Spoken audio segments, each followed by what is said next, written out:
What's going on, everybody? Eric Lindquist at Stochastic here on the Odd Shopper channel, coming to you with a Thursday edition of NBA Lindy's Leans, Likes, and Locks. Hit that like button, subscribe button, notification bell. Goes a long way for me on this video. Goes a long way for you. That way you become a prize whenever great content is going live here at our little neck of the YouTube woods. Hoping for a Minnesota-Phoenix over. We had that on the video last night. Also hoping for Nickeil Alexander-Walker to get one more rebound. He had 2 in the first half here up against the Suns.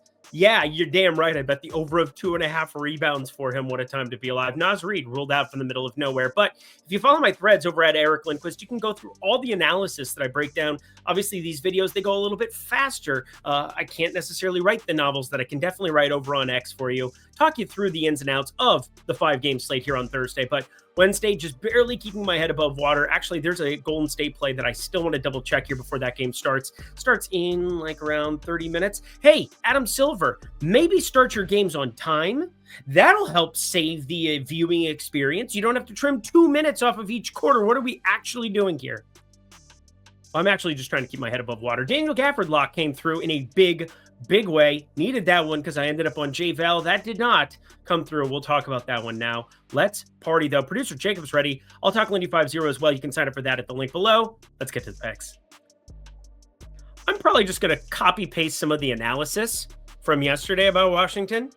And Jonas Valanciunas down here. If Alexander Sarr's out, I'm going to go back to the well on this one because the Lakers, they're 6-point favorites against Washington. And Washington, what a poverty franchise. What are we actually doing with our lives? What are you actually trying to accomplish? You were down like 20 as soon as the game started against Toronto. Like as soon as the game started, and J-Val, of course, had to. Kind of the name of the day was a lot of the players I was backing, either in a DFS perspective or at a betting perspective.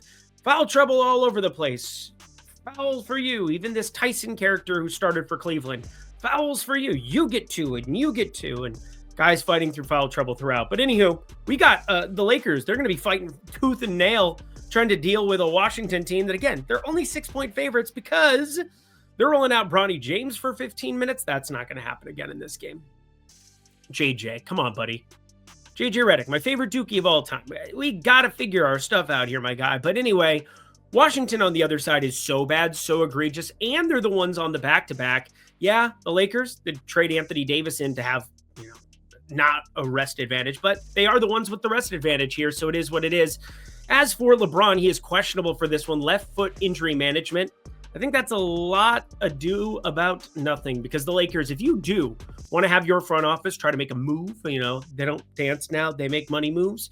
You're going to need to win some basketball games and prove to the front office that you can beat Washington. Now, it's in Washington where they have 5 wins on the season. Yay, good job at home. 1 win on the road. 1 win on the road. The entire season. It's almost February, bro. They're not going to have a road win. No, I know they won January 1st as their last win. I hate that my brain does that stuff. But anywho, let's talk about it from a betting perspective. That's what we care about, shall we? I'm still going to back the Lakers here because I expect Jackson Hayes to take over some of the minutes, but Jared Vanderbilt is back, and this is a good two-way player, somebody who can defensively do enough. And I expect Dalton Connect to walk into some major minutes here offensively. Really think it was a mistake for me to not back him on that back-to-back. Talked about it at length, too, where, hey, there are ways that he ends up getting a lot more minutes than what we think. Part of the reason I didn't was Rui Hachimura ended up off the injury report. He's off the injury report here yet again, but, man, your center minutes going from Anthony Davis, like top 8 player in the league, to Jackson Hayes and Christian Koloko, maybe a little Trey Jameson. That can't feel good, but it's Washington on a back-to-back. Jonas Valanciunas, pay attention. Atlanta getting 10.5 going up against Cleveland here, and I'm really sad. And the thing I broke down a little bit on the thread down below at Eric Lindquist, you can follow me on X, is Jalen Johnson and what his omission is going to mean to this team. Now, there's something. I like to use net rating. I like to use adjusted plus minus over on dunks and threes, but there's also player impact estimate, and that's something over on NBA.com readily available. Jalen Johnson has a full point higher than that of Trae Young, 13.5 as opposed to Trae Young's 12.5. But we can take it a step further because in terms of net rating, there's only one player with any kind of rotational minutes because Daquan Plowden, he's played 2 games, he doesn't count. Jalen Johnson has a positive plus minus Everybody else is negative on the entire team that's played more than 4 games because Mohamed Gay, he does not count here, having only played 4 games, although got the start out of the middle of nowhere last time. Very curious to see with Zachary Risachet back, what this rotation is going to look like. Trae Young, Dyson Daniels, Vic Krejci, Zachary Risachet, Okongwu. I think that's your starting 5, but wouldn't be shocked for any type of variation at the 4 there based on what they saw from Gay, because they need to have some of those rebounds in there against a team like Cleveland on the other side. And Cleveland on a back-to-back themselves, notice how there aren't going to be a ton of prop discussions that we're having here. I did find a way to onto 2 of them. We're going to talk about the leans in that discussion. And Jonas Valanciunas, I very well could have put on that Lakers one again, but I'm mad at him for the moment, as are you. So Atlanta at Cleveland, over 237.5. We're talking pace, about that pace, no treble. We got out of the middle of nowhere. Darius Garland ruled out. Cleveland was able to go put their thing down. Ty Jerome, another ridiculous game. Happy, almost took some unders on him. Premium Discord, you've had enough of me the last 3 days. I totally get it. But hey, Wednesday, can we get one more rebound, Nickeil Alexander-Walker? Then it won't be a disaster day like, I don't know, Tuesday was. You want to join that Premium Discord? Did just such a great job talking it through, but I promise you, if you've watched this program for a while, you understand the time, effort, money, analysis that goes into this. And if you appreciate it, first off, hit that like button down below. But secondly, if you want to get it for a very low cost, we're talking $10 for your first week. Try it out for just over $1 a day. Would love to have you there. Or maybe for just under $1 a day, $25 for your first month. You can sign up in the video description box below at that little Tails package. That's me over at OddShopper. Lindy50. You simply put that code in at checkout. Get yourself 50% off your first week or first month, whichever you opt for. I would love to see you guys there. You can get a guaranteed. I mean, I'm posting plays all the live long day, Sunday through Saturday. I'm taking no days off. I'm out here grinding for you. I'm throwing pick'em cards in for the people as well, talking you through a little bit of this, a little bit of that, a little bit of this, a little bit of that. Alrighty, y'all. Lindy50 down at the link below. Back to the picks we go. Not gonna lie, I'm also pretty funny in GIF form. GIF form, as the kids do not say. Anyway, Minnesota -7. They're on a back-to-back. I hate you, NBA schedulers. This is the worst NBA schedule I could ever remember. And again, you want to know why my hair gets grayer by the day? It's getting grayer and I'm dying. First off, I'm married. Secondly, frickin' NBA schedulers. Don't show that to my wife. But anywho, Utah, this is a very interesting one because they played some interesting basketball last time out without Lauri Markkanen, without Jordan Clarkson. They were on a back-to-back. And now John Collins, he's questionable. Johnny Juzang questionable. Walker Kessler questionable. But Clarkson back. Lauri Markkanen, that's your biggie. He's back as well. And Colin Sexton played pretty well in that Golden State game that they still lost even without Steph Curry on the other side of them. But we are very much interested in betting something here. I just don't know what that will be because Nasri got ruled out from the absolute clouds. I mean, why did I just punch my iPad? I don't know. Maybe because of Tuesday. Wednesday's not going as bad, although I'm not happy right now. I'm not happy. Cleo Ware, what are we actually doing, bro? That was some of the worst basketball I've watched out of a young guy that I think looked awesome. Had some promise through the first couple. But he's going to have some bad games. He's a rookie. Oh, yeah. Minnesota. Naz Reid got ruled out from the clouds with that injury. Dante DiVincenzo is going to be out for a while. Terrence Shannon. It's kind of weird to say this, but like, I'm a diehard Minnesota sports fan, and I had to Google what a Jalen Clark was.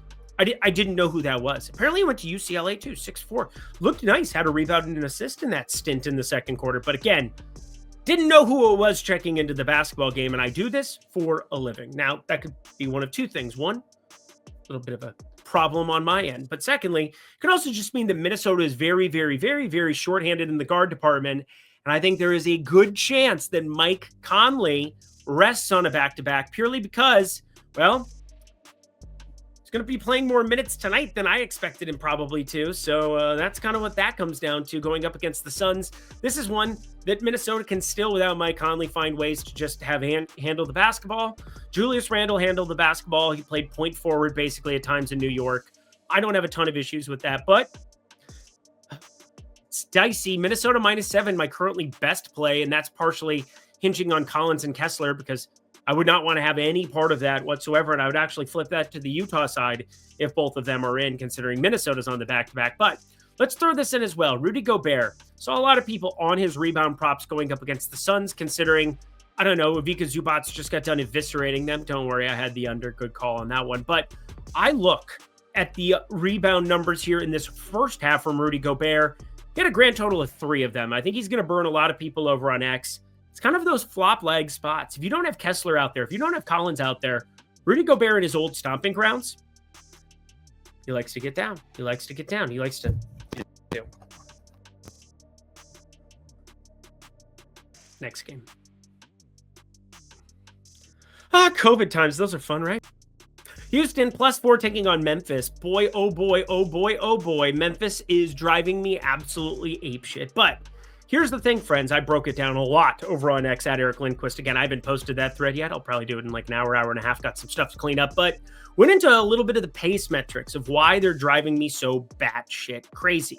Part of it is Luke Kennard, unsustainable shooting. Another part of that is just Memphis. They just continue to find ways to put up points ad nauseum. But the train came to an abrupt closing on some people, and the game still went over because they gave up 143 to the Knicks. So riddle me that one. But finally, we saw that it's possible. In a game that Jaren Jackson Jr. actually still shot the ball really well. Posted the heat map, 8 for 14 from the field, 3 for 4 from 3. Everybody else was kind of the issue in that one. And the Knicks, decent enough defense. Obviously, you have Mikal Bridges, OG Anunoby, Josh Hart. You should be decent defensively outside of Cat and Brunson, who you got to hide a little bit. But that's an issue for the playoffs. And Memphis didn't shoot the ball outside of Jaren Jackson Jr. very well by their standards in that one. But now they get to go up against Houston. And yes, they're at home. They've been just scoring like crazy at home. Again, it drives me insane. But Alperen Sengun questionable, Steven Adams questionable. If they end up out, I kind of feel weirdly better about the defense because Tari Eason can play some small ball 5. And I'm sure they're going to put Zach Edey out there to try to like bang up on Jock Landale if they end up starting Landale. I'm sure that's probably the path that they'll end up going. But Fred VanVleet, Amin Thompson, and then, of course, you know, Jalen Green, who just can score like crazy, but definitely not the defender you want on that team. And then Dylan Brooks playing really good ball. Houston couldn't cover for us last time out because, of course, they couldn't. And, well, they covered against Boston, but that's still losing by the juice. So it's so frustrating. This week has been frustrating. But I think this is a bet that I can get behind. It's my favorite I currently have. Memphis team total under 119.5. I do think that there's ways, I almost made it a lean like, where you could go, you know, just wait and see if there's 120.5, 121.5 that gets pushed. But I have to get something down on this card. And we have a 235.5 total 4-point spread. And Memphis, unsustainably good shooting in just about every single way you could possibly break down. No real injuries on their side. You're still waiting on Marcus Smart to come back, but otherwise just about full strength. And yet, I think Houston, Amin Thompson, man, Dylan Brooks, man, these two together out on the floor. Dylan Brooks back in his old stomping grounds. I bet he cares about such things. Not that they don't always care about D'ing up the other team. Memphis team total. I really like this one. Think on the defensive side, they continue to slow down the pace and get us that under. And the last game of the night, quick 15-minute edition of this program. We have DeAndre Ayton, who came back and put on a vengeance, little dealio, and they're going to be hosting Orlando in this one. Jalen Suggs questionable again. Would love to see all of these guys back. It would be awesome to see Jalen Suggs, Franz Wagner, Paolo Banchero, Goga Batadze, all 4 of them, and then just whomever you want for that 5th guy. I mean, Kentavious Caldwell-Pope, he deserves some respect on his name. NBA champion twice over. Kentavious Caldwell-Pope. Hi, Lakers. Bubble. Mickey Mouse championship. Although that was a tough one. I think it's tougher than people calling it Mickey Mouse. But it's just funny to say. And Denver, obviously, a big part of that one.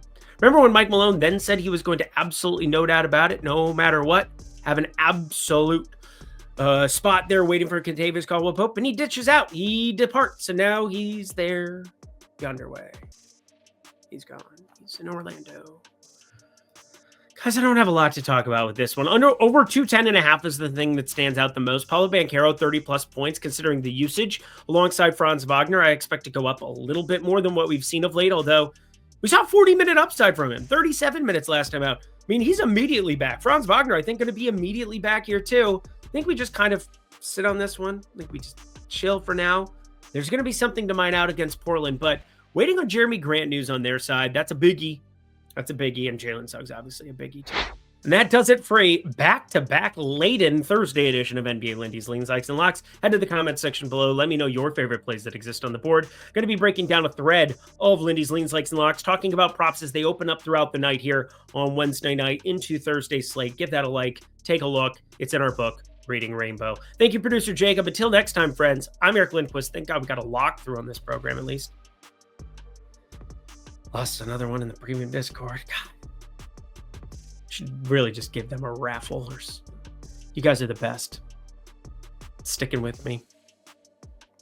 I want to get better. Best of luck in the NBA streets on Thursday.